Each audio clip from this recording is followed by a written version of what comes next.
o celular. Gente, hoje eu queria trazer uma palavra de advertência. Uma palavra de advertência, mas não se trata de uma palavra de repreensão, mas uma palavra de advertência que, de fato, é uma necessidade da minha vida, da sua vida, da vida de todos nós. E é com um coração profundamente amável, é com um coração de alguém que ama muito você em Cristo Jesus, que eu quero trazer essa palavra de advertência. Como já disse, não se trata de uma repreensão, não se trata de dizer para você que eu sou melhor do que você, em hipótese alguma. Mas a advertência sobre a qual vamos refletir nesta noite é extremamente necessária para a minha vida, para a sua vida, para a vida de cada um de nós. Hoje eu quero convidar você para refletirmos sobre o perigo de sermos quase crentes. Quase crentes. Vamos ler a palavra de Deus em Marcos capítulo 6, verso 20.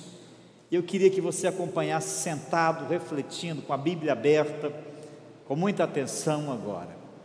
Diz o Evangelho de Marcos capítulo 6, verso 20: pois Herodes o respeitava e o protegia, sabendo que ele era um homem justo e santo.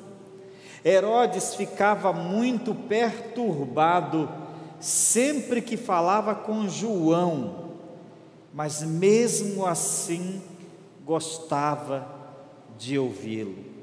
Eu vou situar você no contexto dessa passagem. Essa passagem se refere a um grande dilema. É o que eu estou chamando de o dilema de Herodes, o rei Herodes. O rei Herodes. Herodes, em seus dias, viu Deus chamar um homem chamado João o Batista, primo de Jesus e precursor do Messias. João era aquele tipo de profeta que não tinha meias palavras. Ele não era um homem sutil, era um homem que dizia as coisas de modo direto, de modo claro. E Herodes era um rei que vivia em pecado. Ele havia contraído casamento, havia se casado com a esposa do irmão dele, Filipe. E aquilo foi um escândalo entre judeus. Aquilo foi um escândalo horroroso, ver o próprio rei dos judeus vivendo uma relação de adultério, uma relação incestuosa. E João, como um homem, como um profeta ousado, constantemente confrontava Herodes e a esposa dele, Herodias, com aquele pecado, e dizia que ele estava em pecado, que Deus ia punir a iniquidade dele.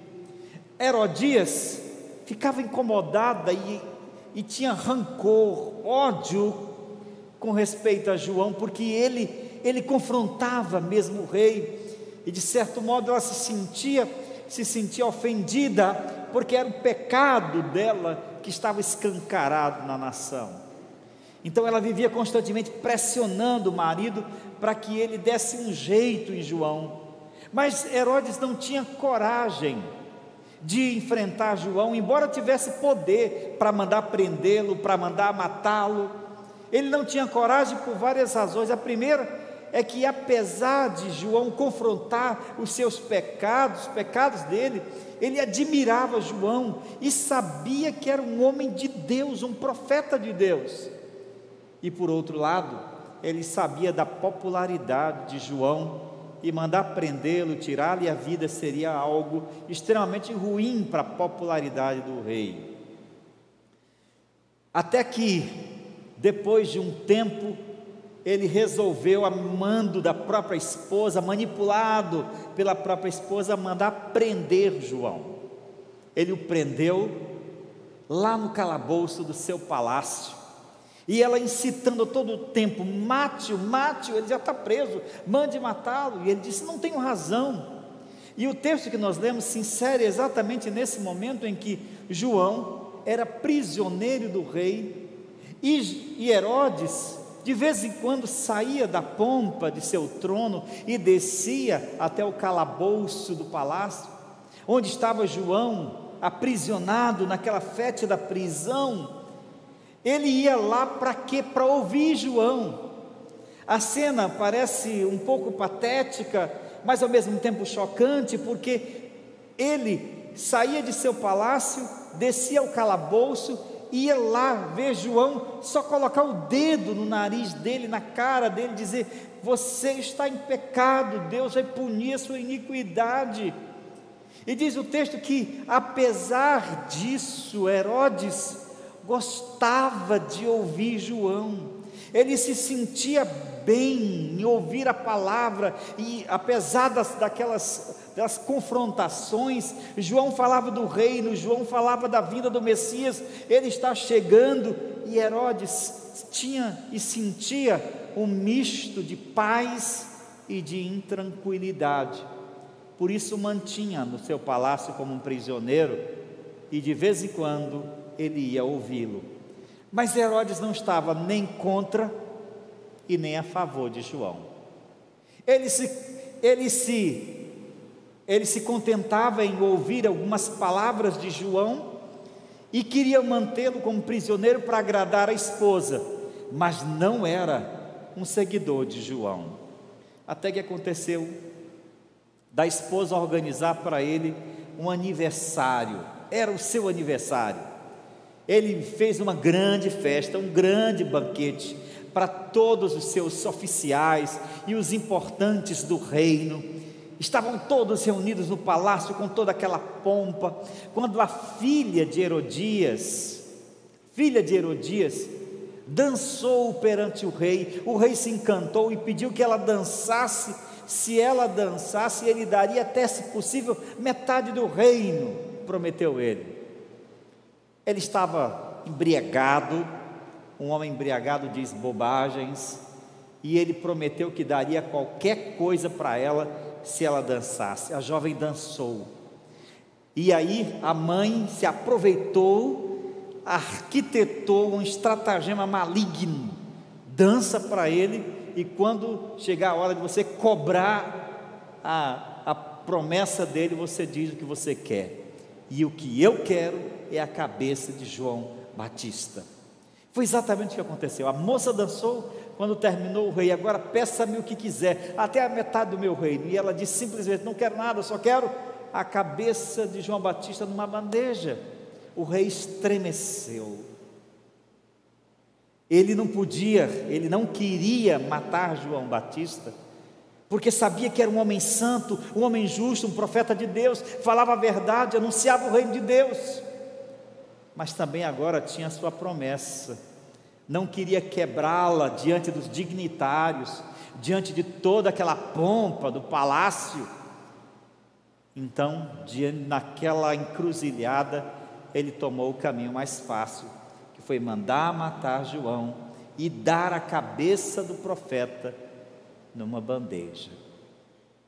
Quando Jesus apareceu no cenário do Evangelho, quando Jesus começou a pregar, e a fama de Jesus começou a crescer, e as pessoas começaram a dizer em todos os lugares quem era Jesus, o próprio Herodes ficou perturbado, porque ele achava que Jesus era o João que tinha ressuscitado, e ficou com medo de Jesus.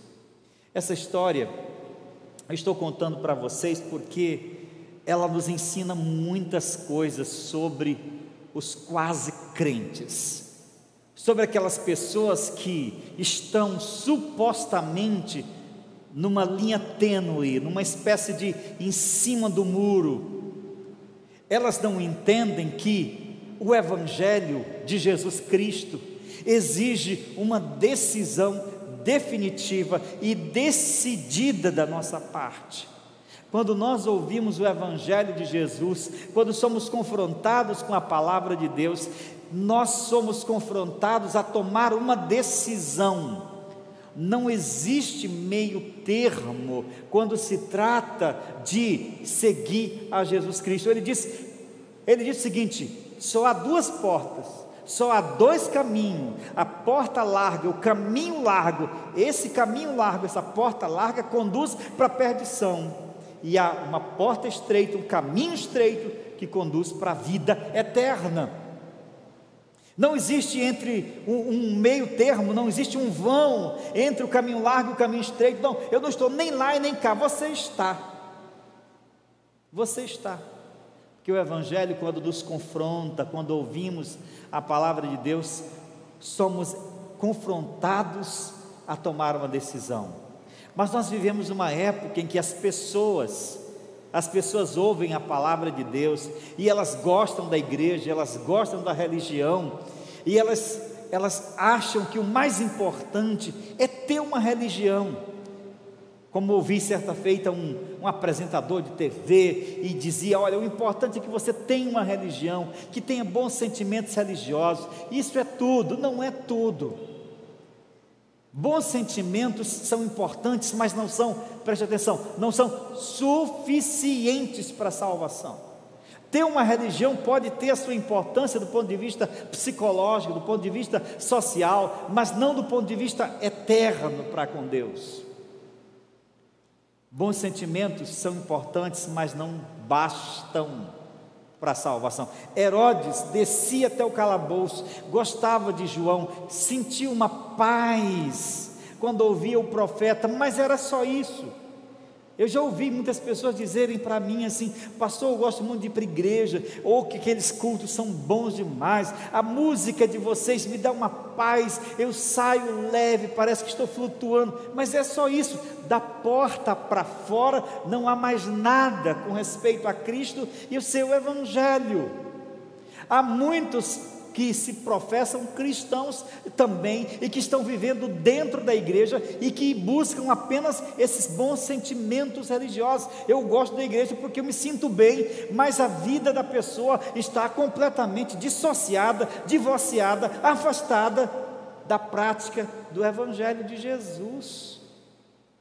Bons sentimentos são importantes, mas eles não são suficientes para a nossa salvação, não bastam para a nossa salvação. Se Cristo não é o Senhor de nossa vida, preste muita atenção, se Cristo não é o Senhor de nossa vida, e se a nossa vida não foi transformada por Ele, então nós precisamos repensar a nossa situação. E aqui eu quero falar com crentes. Quando eu digo que quase crentes, eu não estou me referindo a quase evangélicos. A palavra quase crente aí é sinônimo de quase verdadeiros cristãos. Nós vivemos uma época da chamada onda gospel, da chamada onda da teologia coach, do ajuntamento das multidões em torno da religião, em torno da igreja, em que as pessoas estão profundamente satisfeitas em ir à igreja, em frequentar a igreja, em participar de um culto show, de levantar a sua mão e de sentir coisas boas dentro da igreja, mas é só isso, da porta para fora. Não há compromisso com o que é ensinado, não há compromisso com o Evangelho, não há transformação genuína no coração da pessoa, não há amor verdadeiro por Deus. A vida dela é totalmente separada daquilo que ela diz crer. Quando a gente fala de quase crentes, há quase crentes lá fora e há quase crentes dentro da igreja. Eu penso agora naquele filho de crente, naquele filho de pessoas que são realmente, verdadeiramente crentes. Eu tenho 3 filhos, meus 2 filhos maiores foram trazidos para a igreja desde os primeiros dias, que nem o Wesley está sendo hoje, mas eu sempre digo, vocês têm que tomar a decisão de vocês, vocês têm que ter as convicções de vocês, vocês têm que ter o relacionamento de vocês com Deus, vocês têm que viver o cristianismo de vocês, é pessoal, é intransferível. Mas a grande verdade é que muitos filhos de crentes não passam somente de quase crentes, eles acompanham os pais, frequentam a igreja e até servem em algumas coisas, mas eles não têm nada de crente. Ah, pastor, tem que vão à igreja. Não, ser crente não é só ir à igreja, irmãos, é ter um negócio com Deus, é ter um relacionamento com Deus, é ter sido alcançado pela graça de Deus, é ter experimentado o amor de Deus, é ter vivido o novo nascimento, é ter passado pela experiência que transformou a nossa vida em um antes de Cristo e um depois de Cristo. Eu estou pensando agora também naquele marido, naquela esposa que acompanha o marido, porque o marido é um verdadeiro crente, a esposa é um verdadeiro crente, e a pessoa frequenta a igreja e até fez uma decisão, mas não há evidências de compromisso com o verdadeiro evangelho na vida dessa pessoa. Há quase crentes lá fora, são aquelas pessoas que gostam da igreja, que admiram a igreja, que frequentam a igreja, que vão aos cultos, que ouvem a palavra. Com essa onda de redes sociais, eu recebo elogios de muitas pessoas no canal da igreja, gente agradecendo pela mensagem, gente gostando de mensagem, mas é só isso, as pessoas são admiradores de Jesus, admiradores da igreja, e se perguntarem a ela o que elas são, elas dizem assim: eu sou um quase crente, mas há um perigo muito grave em você passar a vida toda, você que está na igreja, você que ainda não pertence à igreja, há um perigo gravíssimo em ser um quase crente. E esse era o dilema de Herodes, porque ele era um quase crente. Ele gostava de João, ele gostava de ouvir as mensagens de João, mesmo que elas confrontassem o seu coração, mesmo que elas mexessem com os seus pecados, mesmo que a palavra dele entrasse em suas entranhas, mas ele gostava, porque diz o texto que ele sabia que João era um homem santo e justo, e que havia sabedoria em suas palavras. Herodes gostava de ouvir sua palavra, ele guardava João bem perto dele, para que ele pudesse ouvir, ele sentia uma paz quando ouvia o profeta, mas ele não chegou a tomar uma decisão em relação ao profeta, ele não chegou a aceitar o evangelho, a mensagem de João, ele o manteve em stand-by, como se diz hoje, até a hora em que ele tomou a decisão fatal. Agora, por que algumas pessoas se contentam em viver a vida inteira como quase crentes? Por que aquele marido que acompanha a esposa, que é verdadeiramente crente, nunca migra para ser um cristão de verdade? Por que aquele jovem que acompanha o pai durante a vida toda, desde criança à igreja, nunca se torna um verdadeiro crente? Por quê? Algumas razões. 3. Primeiro, porque nunca entenderam a seriedade do evangelho, elas nunca compreenderam profundamente o que é que significa ser um crente, o que é que significa ser um verdadeiro cristão. Elas confundiram cristianismo com igrejismo,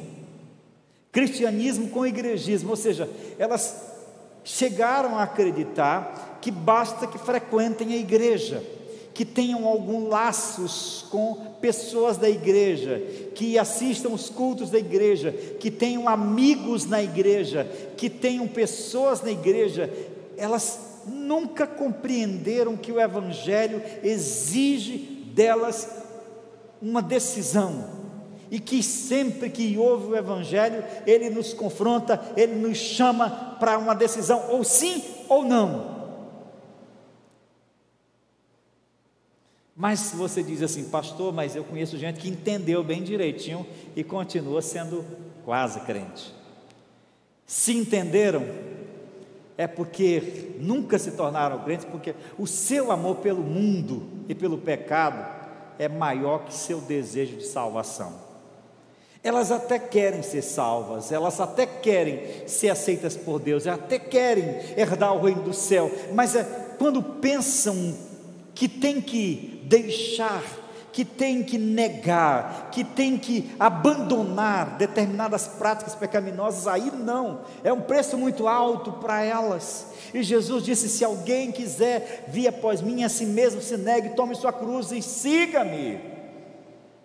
Quando as pessoas colocam na balança entre uma vida promíscua, uma vida errada, uma vida pecaminosa, distante de Deus, e uma vida segundo a vontade de Deus, elas preferem viver de uma maneira errada. O coração delas está inclinado para o mundo, elas amam o mundo, estão agarradas ao mundo. Isso diz respeito tanto àqueles que estão na igreja, como àqueles que estão fora da igreja. Fora da igreja, entendem, compreendem que tem que mudar, que tem que ter um encontro com Jesus, mas a atração pelo mundo é fatal, os seus corações estão pegados, agarrados. Eu já ouvi muita gente me dizer coisas do tipo: pastor, eu gostaria de ser crente, mas quando eu penso que tenho que deixar isso, deixar aquilo. Eu já ouvi até muitos crentes dentro da igreja carregando a vida toda pecados contra os quais eles não querem lutar. Entendem a urgência do chamado, mas não estão dispostas a negar a si mesmo, tomar a cruz e seguir a Jesus. E aí, elas se contentam em permanecer à sombra da igreja, à frente da porta, a vida toda. Irmãos, eu temo que muitas e muitas pessoas ao longo da história da igreja, e na nossa geração não é diferente, morrerão e se perderão nas sombras das igrejas, em frente à porta do Evangelho, como Herodes. Ele chegou bem perto da verdade, ele chegou bem perto do Evangelho, ele olhava para João, ele ouvia João, ele admirava João, sabia que João falava a verdade, era o precursor do Messias, mas ele ainda assim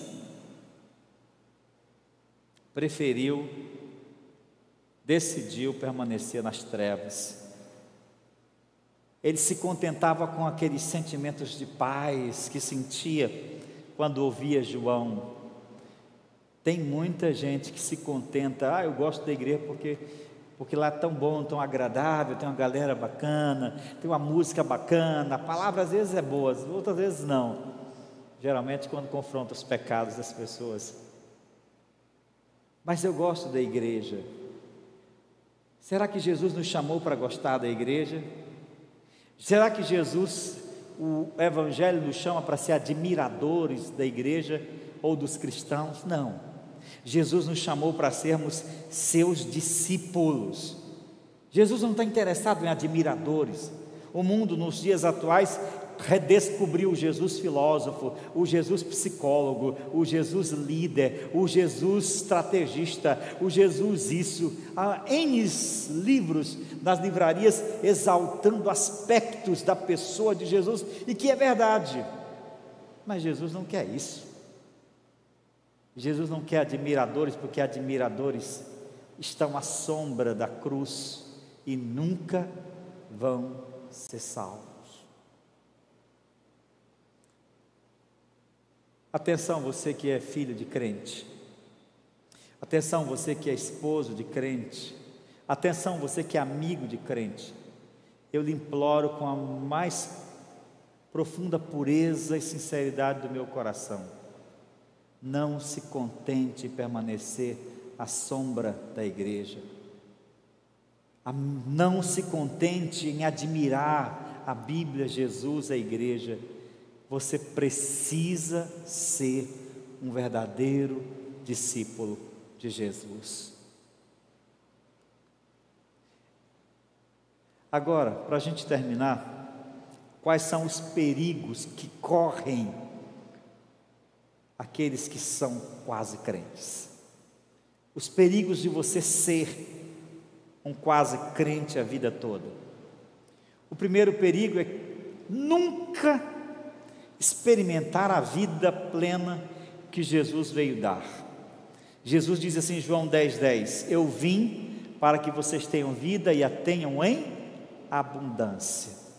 Ele veio para nos dar vida e vida com abundância. Mas há pessoas que passarão a vida inteira, o cristianismo que elas experimentam, um cristianismo nominal, é um cristianismo sem vida, sem sabor, é um igrejismo, mera, oca religiosidade.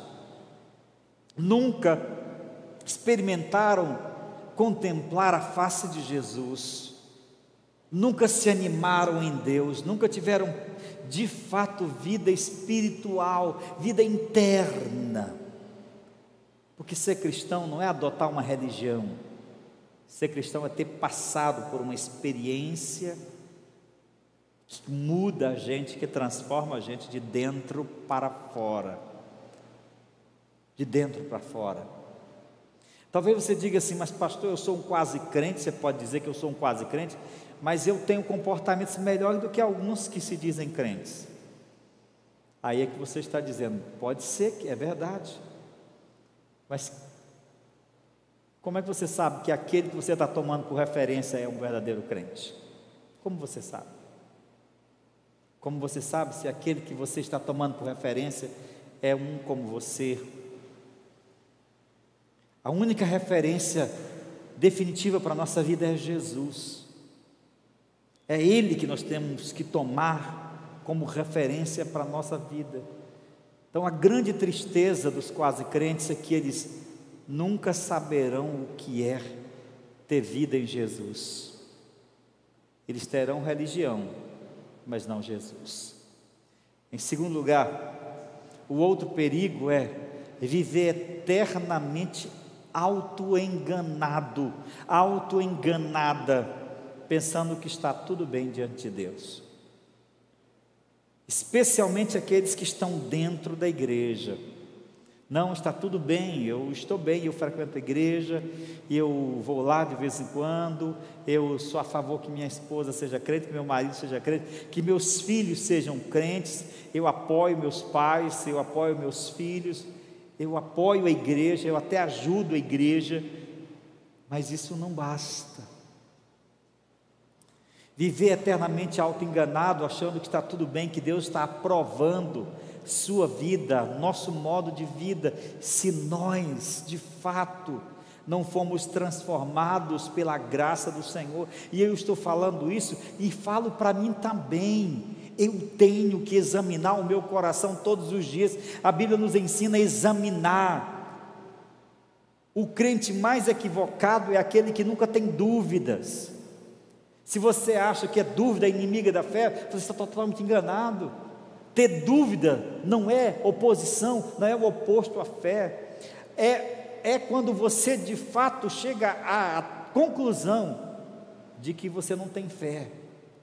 Mas como cristãos, nós precisamos examinar-nos todos os dias, perscrutar o nosso coração, investigar o nosso interior para saber se estamos em Cristo ou não, se permanecemos nele ou não, se nós já o deixamos para trás e seguimos nosso próprio caminho, se nós abandonamos o caminho estreito que leva para o céu e estamos andando no caminho largo. Nós precisamos todos os dias colocar a nossa cabeça no travesseiro e pedir a Deus, como fazia Davi: sonda-me, ó Deus, Perscruta, vê aqui o meu coração, veja se há em mim algum caminho mau e me guia pelo caminho eterno. Esse é um exercício que todo verdadeiro crente tem que fazer todos os dias, para que ele não viva a vida inteira auto-enganado, vivendo uma vida totalmente distante de Deus e bem perto da igreja. Em terceiro lugar, o grande problema de ser eternamente quase crente é porque ser quase crente é ser quase salvo.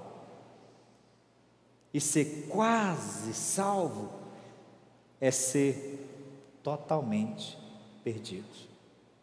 Você sabe aquele concurso que você fez, que você chegou bem pertinho e você diz assim: eu quase passei, mas não passei. Você sabe aquilo que você tentou conseguir e disse: olha, eu quase conseguia, mas eu não consegui. O problema da pessoa não se tornar nunca um discípulo de Jesus é porque ser quase discípulo, ser quase crente, é ser quase salvo, e ser quase salvo não existe assim, eu sou um quase salvo, porque ser quase salvo é sinônimo de estar totalmente perdido. Agora, não é o pior. O pior é que, segundo o Evangelho de Lucas, Jesus pregou na Galiléia em 3 cidades. Ele pregou em Betsaída, em Corazim e em Cafarnaum. 3 cidades da Galiléia que Jesus conhecia muito bem. Lá ele fez milagres, lá ele fez sinais, lá ele fez coisas extraordinárias para a glória de Deus. Mas Betsaída e Corazim rejeitaram o Senhor. E depois que Jesus viu que essas 2 cidades inteiras se fecharam para ele, ele olhou para as 2 cidades e disse: ai de ti, Corazim, ai de ti, Betsaída, porque se Tiro e Sidom, são 2 cidades sírias bem antigas, tivessem sido feitos sinais e maravilhas que foram feitos em ti, eles teriam se arrependido e não teriam sido destruídos. E aí olha para Cafarnaum, que era o centro religioso da Galiléia, diz assim: e tu, Galiléia, pensas que vai subir para o céu, porque se achava a cidade mais religiosa? Ele disse: na verdade vocês vão para o inferno. Jesus dizendo isso, porque no dia do juízo haverá mais rigor para vocês do que para Sodoma e Gomorra. Jesus comparou Sodoma e Gomorra com a cidade mais religiosa da época, porque ela não creu em Jesus. Quando a pessoa passa a vida inteira como quase crente, ela está acumulando sobre si juízo de Deus. Isso pode parecer duro, mas eu não seria verdadeiro se não te dissesse isso. Eu não seria honesto se não te dissesse isso. Quando uma pessoa passa a vida toda admirando a igreja, gostando de vir à igreja, mas sem um compromisso real, sem uma vida interior com Deus, sem um relacionamento com Deus, sem de fato ser discípulo de verdade, ela está acumulando mais rigor para o julgamento dela, porque ela vai se perder e vai ser aquela pessoa que teve mais chances de ser salva e não pôde, porque fechou o coração. Pensemos, por exemplo, pense comigo, vamos comparar Herodes e Adolf Hitler.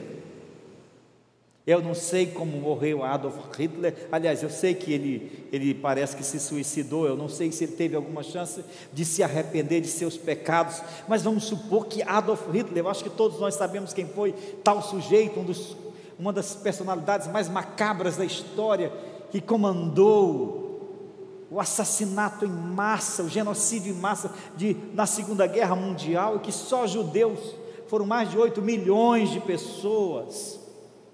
Era cruel. Mas comparemos Herodes e Adolf Hitler, e suponhamos que antes de se matar, Adolf Hitler tenha caído aos pés de Jesus, e antes de atirar uma bala na cabeça, ele tenha se arrependido de todas as crueldades que ele fez. Suponhamos que Herodes, e a Bíblia diz que Herodes, esse Herodes, não morreu cristão, morreu pagão. No dia final haverá mais rigor para Herodes do que por Hitler. Pessoas que vivem a vida inteira tão perto da verdade, mas continuam na mentira. Pessoas que sabem o que tem que fazer, mas não fazem porque amam o mundo. Elas estão acumulando juízo para elas. Pensemos agora nas milhões de pessoas, tribos africanas, lá nos rincões da África, tribos indígenas amazônicas, lá nos rincões da Amazônia, que ainda não tiveram a oportunidade de ouvir o Evangelho de Jesus e dizer: sim, eu quero Cristo na minha vida. E você que todo dia ouve, a sua mãe te manda um áudio da mensagem, você ouve as reflexões, você é confrontado com a palavra, quando você vê o culto, o seu coração fica palpitando e você diz: eu tenho que tomar minha decisão, eu tenho que ser um crente, eu preciso disso. Mas você baixa a cabeça, vira as costas e continua a sua vida longe de Deus. Você acha que haverá menos rigor para você do que para aquelas pessoas que nunca tiveram oportunidade de ouvir o Evangelho? Não significa que as pessoas que não tiveram a oportunidade de ouvir o Evangelho serão salvas porque eram ignorantes. Não é isso. Estamos falando de rigor do juízo final. Por isso, querido, meu irmão quase crente, ouvinte quase crente, você que está nos assistindo na internet hoje, ou que vai assistir daqui a meses, a anos, eu não posso encerrar essa mensagem sem fazer a você um apelo. Migre, dê um passo, o grande passo na sua vida. Deixe hoje de ser quase crente e se torne um crente na pessoa do Senhor Jesus Cristo. Entregue sua vida a Ele. É Ele que te convida. Em Mateus 11, 28, Ele diz: venham a mim. Venham a mim todos vocês que estão cansados, sobrecarregados, e eu vos aliviarei. E eu falo com você que é filho de crente, eu falo com você que é amigo de crente, eu falo com você que admira a igreja, eu falo com você que se contenta com os sentimentos religiosos que a igreja dá para você, mas é só isso, é só isso. Jesus quer que você vá até Ele, que você abra o seu coração para Ele, se arrependa e receba-o como seu Senhor e Salvador pessoal. Ele diz em Apocalipse 3:20: eis que estou à porta e bato. Essa é a porta do seu coração. A porta estreita bate a porta.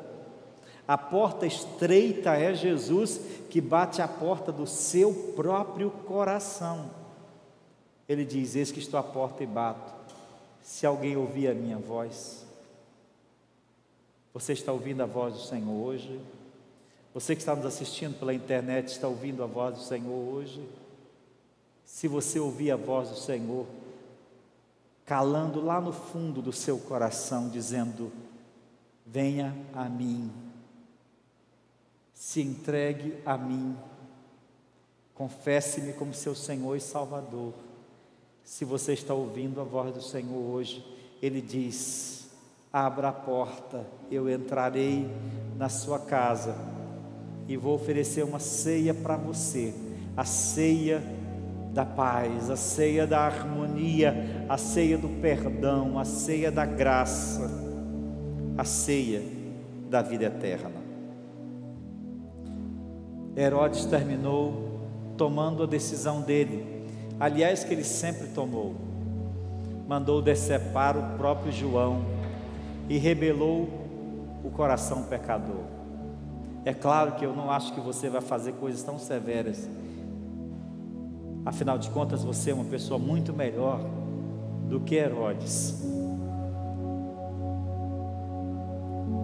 Mas, do ponto de vista espiritual, todos aqueles que se contentam em ser quase crentes, estão na mesma situação de Herodes, fingindo estar em cima do muro, quando na verdade já fizeram uma decisão para o lado errado. Abra a porta do seu coração hoje e convide Jesus. Diga para Ele: Senhor, eu entendi, eu não quero mais viver essa situação. Eu quero que o Senhor entre na porta do meu coração hoje. Eu abro a porta do meu coração hoje para o Senhor. Eu não quero ser apenas um admirador da igreja. Eu não quero apenas vir para a igreja porque meu pai vem à igreja. Eu não quero ser um admirador da igreja porque meu esposo vai para a igreja, porque meus filhos vão para a igreja, porque minha esposa vai para a igreja. Eu quero Cristo no meu coração hoje. Eu quero experimentar essa paz na minha alma. Eu quero desfrutar da fé que transforma a minha vida de verdade. Eu quero que o Senhor me transforme na pessoa que o Senhor quer que eu seja. Deus está chamando você, meu irmão, minha irmã. Pare agora, considere o chamado do Senhor e diga sim, sim, sim, Senhor, eu te confesso. Onde está a primeira pessoa que quer tomar essa decisão? Onde está a primeira pessoa que compreendeu o chamado do Senhor e que agora quer dizer sim, Senhor? Eu quero pedir que você, onde você estiver, fique em pé. Vou chamar você aqui à frente, não. Quero apenas que você fique em pé em seu lugar para dizer sim. Você está dizendo sim, é para Jesus, não é para mim, não é para a igreja, é para Jesus. Sim, pastor. Sim, Jesus, eu entrego a minha vida ao Senhor. Eu quero te servir, eu quero te seguir. Eu quero ser um discípulo de Jesus por toda a minha vida. Onde está a primeira pessoa que quer tomar essa decisão? Tome essa decisão agora mesmo. E você vai experimentar a graça, o perdão e o amor de Deus na sua vida como você nunca experimentou. Há alguém que deseja tomar essa decisão nessa noite? Nesta hora o Espírito Santo está falando ao seu coração, mas por outro lado há uma batalha espiritual travada na sua alma. Por outro lado há um conflito, dizendo mais isso e mais aquilo outro, e você tem que fazer isso, e você não deve acreditar naquilo. Há um conflito espiritual no seu coração, não é verdade? Venha hoje para Jesus, entregue sua vida a Ele. Alguém que deseja tomar essa decisão? Quero orar por você em nome de Jesus. Vamos orar. E eu creio que a palavra foi anunciada. Eu não vou insistir, porque se houve um momento na sua vida em que você ouviu uma mensagem que falou diretamente ao seu coração de uma forma tão simples, foi essa.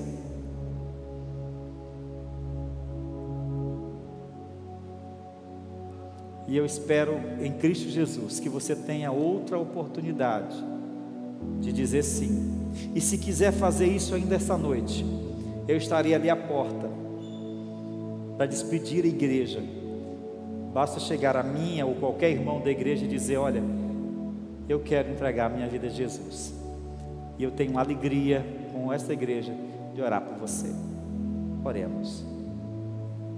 Pai, ó Deus de infinita graça e bondade, a Tua palavra ela é forte, ela mexe conosco, ela nos confronta, ela nos desafia a compreendermos a natureza do Teu chamado para as nossas vidas. Pai, em nome de Jesus, eu quero rogar intensamente em favor desta pessoa, deste amigo, desta amiga, e em favor da Tua igreja também, ó Pai, é que aqueles que ainda não tomaram a decisão de Te seguir, e aqueles que tomaram, mas ainda vivem vacilando, não se comprometeram com o Teu Evangelho, possam hoje ser alcançados despertados para dizer: sim, Jesus, eu entrego a minha vida a Ti. Nós pedimos que o Teu Espírito Santo faça a obra que somente Ele é capaz de fazer no coração dessas pessoas. Em nome de Jesus eu oro.